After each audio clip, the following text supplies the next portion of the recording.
Hello students, good morning. आज हम revise करते हैं हमारा 4th lesson, how disease spread, बीमारियां कैसे फैलती हैं। कम्युनिकेबल डिजीज़, संचारी रोग, डिसेंट्री, पेचिस, थोरैक्स, वक्ष, छाती, एंटेनी, कीड़ों के स्पर्श सूत्र, प्रोबसिस, सूंड, पेस्टिसाइड्स, कीटनाशकों, कोलेरा, हैजा, टाइफॉइड, आंत्र ज्वर, मीजल्स, खसरा, जॉन्डिस, पीलिया, डिसइंफेक्टेड, संक्रामक किया हुआ, शुद्ध, नौसिया, जी मिचलाना, वैक्सीनेशन, टीकाकरण, डिहाइड्रेशन, निर्जलीकरण, हीलिंग पावर्स, उपचार करने की शक्ति, चिकन पॉक्स, छोटी माता, ट्यूबरक्लोसिस, क्षय रोग, टीबी, वूपिंग कफ, काली खांसी। Now question answer, how disease spread के फर्स्ट पार्ट के हम क्वेश्चन आंसर लर्न करते हैं। How are communicable disease, communicable disease क्या हैं, संचारी रोग क्या है। Answer, disease that are caused by germs, disease that are caused by germs can separate from one person to another are called communicable disease. Disease that are caused by germs, बीमारियां जो germs की वजह से होती हैं, can separate from one person to another, एक व्यक्ति से दूसरे व्यक्ति में फैल सकती हैं, are called communicable disease. Example, malaria, common cold. Very easy, disease that are caused by germs, germs की वजह से होती हैं, can separate one person to another, एक व्यक्ति से दूसरे व्यक्ति में फैल सकती हैं, are called communicable disease. Example, malaria, common cold. Second question, name 3 ways by which disease separate from one person to another. आपको 3 वे बताने हैं जिससे डिजीज़ जो होती हैं एक व्यक्ति से दूसरे व्यक्ति में फैल जाती हैं। Answer, disease separate through air, water and food and mosquitoes and flies. Disease can separate through, disease जो होती हैं वो फैलती हैं थ्रू के द्वारा, air, water and food and mosquitoes और फ्लाइज, मच्छर मक्खियों से या हवा से या पानी और फूड से फैलती हैं। तो 3 वेज हैं, air, water and food, mosquito और flies. How can we stop mosquitoes from breeding, हम मच्छरों को पनपने से कैसे रोक सकते हैं। pour kerosene and spray pesticides, pour kerosene and spray pesticides, kerosene यानी मिट्टी का तेल और पेस्टिसाइड का छिड़काव करके over pools of water to stop mosquitoes from breeding. जहाँ पर पानी का जो स्रोत होता है वहाँ पर हम अगर केरोसिन और पेस्टिसाइड का छिड़काव करते हैं तो हम मच्छरों को पनपने से रोक सकते हैं। तो very easy, pour kerosene and spray pesticides, pour kerosene and spray pesticides over pools of water to stop mosquito from breeding.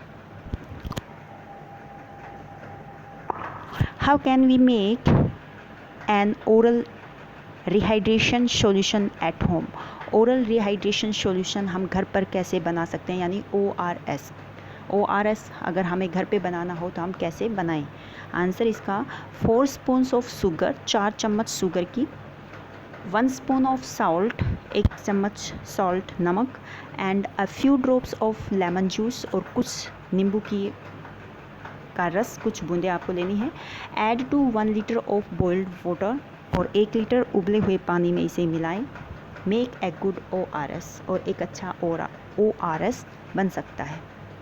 4 spoon of sugar, 1 spoon of salt, a few drops of lemon juice and 1 liter boiled water. Add all this and make a good ORS. 4 spoon of sugar, 1 spoon of salt and a few drops of lemon juice. Add it to 1 liter of boiled water. Make a good ORS. Question 5. Why it is important for a patient suffering from dysentery to have an oral rehydration solution. एक patient जो होता है जिसको dysentery रोग हुआ है तो उसको डिहाइड्रेशन ORS देना ज़रूरी क्यों है, ओरल रिहाइड्रेशन सॉल्यूशन देना ज़रूरी क्यों है।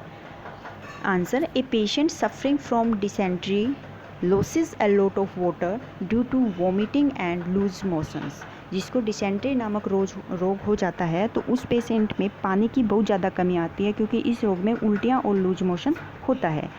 तो आंसर है, ए patient suffering from dysentery loses a lot of water, पानी की कमी हो जाती है ड्यू टू के कारण vomiting and loose motion.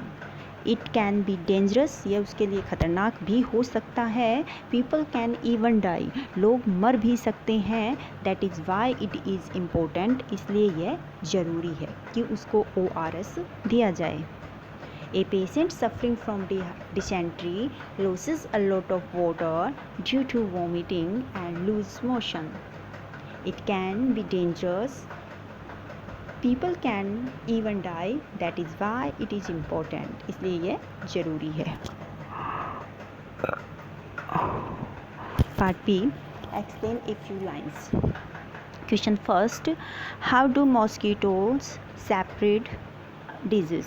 Mosquito जो होते हैं, मच्छर जो होते हैं, वो बीमारियां कैसे फैलाते हैं? Answer, when a mosquito bytes a sick person, जब एक मॉस्किटो जो होता है बीमार व्यक्ति को काटता है, the germs enter the mosquitoes along with blood, और जो जम्स होते हैं वो मॉस्किटो में चले जाते हैं ब्लड के साथ। If the mosquito bite a healthy person after that, और इसके बाद वही मच्छर एक हेल्दी पर्सन यानी स्वस्थ व्यक्ति को काटता है, the germs go into the body of that person, तो जो जम्स होते हैं उस व्यक्ति की बॉडी में चले जाते हैं। In this way mosquito separate disease, और इस तरह से मॉस्किटो डिजीज़ बीमारियां फैलाते हैं। Once again, when a mosquito bites a sick person, when a mosquito bite a sick person, जब बीमार व्यक्ति को काटता है, the germs enter the mosquitoes along with the blood. If the mosquito bites a healthy person after that, और इसके बाद जब मॉस्किटो एक हेल्दी व्यक्ति को काटता है, the germs go into the body of that person, उस व्यक्ति के शरीर में जम चले जाते हैं। In this way mosquito separate disease, और इस तरह से मॉस्किटो डिजीज़ फैलाते हैं। Question 2, how do flies separate disease? Flies जो होती हैं, मक्खियाँ जो होती हैं, वो बीमारियाँ कैसे फैलाती हैं? When a fly sit on a slice of bread, और जब एक मक्खी होती है कि स्लाइस रोटी के टुकड़े पे बैठती है, ब्रेड स्लाइस होता है टुकड़ा, स्लाइस है ब्रेड, यानी वो किसी भी चीज़ पे, यहाँ पर रोटी का टुकड़ा लिया है, वो किसी के ऊपर भी बैठती है, खाने की जो भी वस्तुएं होती हैं उन पर बैठती है। It sticks in its proboscis, और इसमें वो अपना जो एक ट्यूब लाइक होती है, वैसे यहाँ पर मैंने प्रोबोसिस का मीनिंग सूंड बताया था, मक्खी के सूंड तो होता नहीं है डेफिनेटली, उसका जो एक ट्यूब लाइक एक छोटे सा ट्यूब की तरह एक होता है जिसको वो खाने के अंदर स्टिक यानी चिपकाती है। The germs it carries gate into the slice of bread, तो जो जम्स होते हैं जो इसके साथ होते हैं वो उस रोटी के टुकड़े में चले जाते हैं। And when you bite into slices, और जब आप उस टुकड़े को काटते हैं, खाते हैं, the germs enter your body, और वो जम्स जो होते हैं वो आपकी बॉडी में आ जाते हैं। In this way flies separate disease, इस तरह से फ्लाइज जो होती हैं डिजीज़ फैलाती हैं। Again, when a fly sit on a slice of bread, when a fly sits on a slice of bread, रोटी के टुकड़े पे बैठती है, it sticks in its proboscis, इसमें वो अपना ट्यूब लाइक होता है उसको चिपकाती है। द जम्स इट कैरीज, जो ये जम्स कैरी करके लेके आती है, get into the slice of bread, उस स्लाइस ऑफ ब्रेड में चली जाती हैं। And when you bite this slice of bread, और जब आप उस स्लाइस ऑफ ब्रेड को बाइट करते हैं, the germs enter your body, वो जम्स आपकी बॉडी में चले जाते हैं। In this way flies separate disease, इस तरह से फ्लाइज डिजीज़ फैलाती हैं। How do germs get into the water of rivers, ponds and wells? जो जम्स जो होते हैं नदियों, पॉन्ड, तालाबों और वेल्स, कुओं के पानी में किस तरह से एंटर यानी किस तरह से चले जाते हैं। पानी होता है, नदियों का पानी होता है, कुओं और तालाबों के पानी में जो जर्म्स होते हैं वो कैसे एंटर करते हैं। Some people bath, wash clothes and bath animals in rivers. कुछ लोग जो होते हैं नदियों में खुद भी नहाते हैं, एनिमल्स को नहलाते हैं या फिर कपड़े धोते हैं। तो some people bath, wash clothes, bath animals in rivers, ponds and near wells. तालाबों और नदियों में नहलाते हैं या फिर कुओं के पास ऐसा करते हैं। Germs from clothes and their bodies, जो जम्स होते हैं कपड़ों में और या उनकी बॉडी पर जो भी जम्स होते हैं, mix with the water of rivers, ponds and wells, और वो जम्स जो होते हैं वो नदी, पॉन्ड्स और वेल्स जो होती है उनके पानी के साथ मिक्स हो जाते हैं। तो some people bath, wash clothes and bath animals in rivers, ponds and near wells. नहाते हैं, कपड़े धोते हैं, पशुओं को भी नहलाते हैं नियर रिवर्स, पॉन्ड्स और वेल्स के पास में। The germs from clothes and their body, जो जम्स उन कपड़ों पर और उनकी बॉडी पर जो होते हैं, the germs from clothes and their bodies mix with the water, वो पानी के साथ मिल जाते हैं of river, pond and well, river, ponds के पानी के साथ वो जम्स मिल जाते हैं और इस तरह से जम्स जो होते हैं पानी में चले जाते हैं।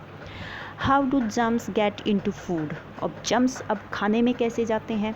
Answer, germs get into uncovered food from the air and flies. Germs get into, germs जो जाते हैं अनकवर्ड, बिना ढके हुए खाने में जाते हैं from the air and flies, air या फिर फ्लाइज के द्वारा। Germs get into uncovered food from the air and flies, हवा या मक्खियों के द्वारा जाते हैं।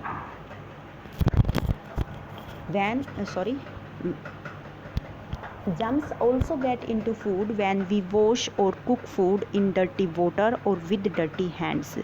और जम्स खाने में तब भी चले जाते हैं अगर हम खाने को गंदे हाथों से बनाते हैं या फिर गंदे पानी से बनाते हैं। Germs also get into food. Germs also get into food when we wash or cook food in dirty water or with dirty hands. Germs get into uncovered food from the air and flies. Germs also get into food when we wash or cook food in dirty water or with dirty hands. यानी बिना ढके हुए खाने में तो जाएंगे air और flies के द्वारा, और वैसे चले जाते हैं जैसे हम अगर खाने को गंदे पानी में बनाते हैं या फिर गंदे हाथों से बनाते हैं। Fifth question, how does vaccination help, vaccination कैसे हेल्प करती है। Name 3 disease against which we can get vaccinated, और वो आपको 3 डिजीज़ बतानी है जिनके विरुद्ध हमें वैक्सीनेटेड किया जाता है। Once we get vaccinated against a disease, अगर हमें एक डिजीज़ की वैक्सीनेशन दी जाती है, we are protected from its germs, तो हम उसके जर्म से प्रोटेक्ट हो जाते हैं यानी सुरक्षित हो जाते हैं। फॉर सम टाइम, कुछ टाइम के लिए। Once we get vaccinated against disease we are protected from its germs, हम इसके जर्म से प्रोटेक्ट, सुरक्षित हो जाते हैं कुछ टाइम के लिए। Typhoid, measles and tuberculosis are disease against which we can get vaccinated. Typhoid, measles और ट्यूबरक्लोसिस, ये 3 डिजीज़ इसने हमसे पूछी थी। ये 3 डिजीज़ हैं जिनके अगेंस्ट हम वैक्सीनेशन लेते हैं तो हम इनसे प्रोटेक्ट हो जाते हैं।